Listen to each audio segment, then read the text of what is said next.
আসসালামু আলাইকুম বন্ধুরা, কেমন আছেন সবাই? আশা করি সবাই ভালো আছেন। Welcome to ইসমতারা cooking world. আজকে নিয়ে এসেছি খুব সহজে পাকা আমের বড়া রেসিপি। পাকা আম দিয়ে যে এত সুস্বাদু বড়া তৈরি করা যায়, বাড়িতে না বানালে কিন্তু বুঝতেই পারবেন না। তাহলে চলুন শুরু করা যাক। তো এখানে আমি একটি বাটি নিয়ে নিয়েছি। এখন আমি এখানে একটি চালনি দিয়ে নিব। চালনিতে এখন আমি দিয়ে দেব 1 কাপ পরিমাণ ময়দা। দিয়ে দিচ্ছি 1 কাপ চালের গুঁড়ো।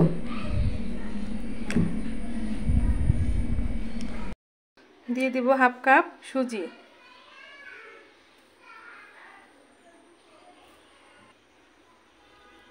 হাফ কাপ চিনি।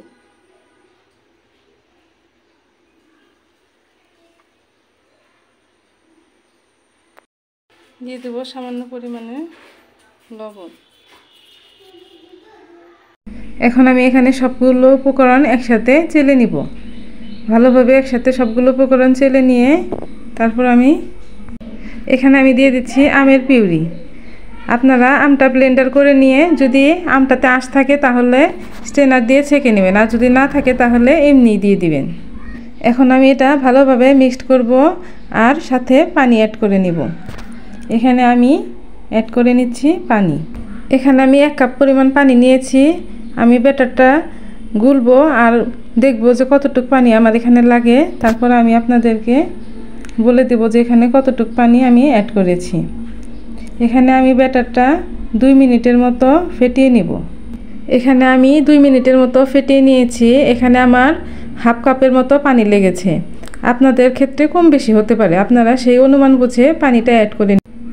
তো আমি এখানে আরও কিছুক্ষণ ব্যাটারটা ফেটিয়ে নিলাম। আপনারা কিন্তু যত ব্যাটারটা ফাটাবেন তত বড়াটা খেতে নরম ও তুলতুলে হবে।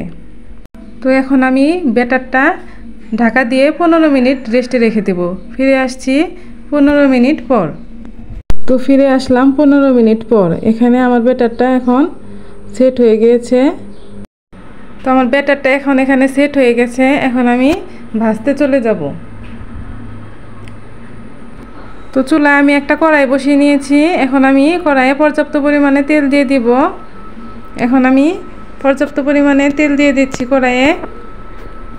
তো কড়াইয়ে এখন আমার তেলটা গরম হয়ে গেছে।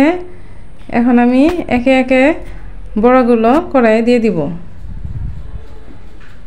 এখানে আমি চুলার আঁচটা মিডিয়ামে রেখে বড়াগুলো ছেড়ে নিচ্ছি। এখানে আমি চুলার আঁচটা মিডিয়ামে রেখে বড়াগুলো ভেজে নিচ্ছি। যদি হাই হিটে দিই তাহলে আমার বড়াগুলো উপর থেকে হয়ে যাবে, ভিতরে কাঁচা থাকবে। এখানে আমার বড়াগুলো লালচে হয়ে এসছে, আমার বড়াগুলো হয়ে আসছে। এখন আমি এপিট এপিট করে উল্টে ভালোভাবে নেড়ে চেড়ে কিছুক্ষণ ভেজে এখানে আমি আরও কিছুক্ষণ বড়াগুলো ভেজে নিচ্ছি। তো আমার বড়াগুলো এখানে হয়ে গেছে। এখন আমি একটি বাটিতে বড়াগুলো উঠিয়ে নিচ্ছি।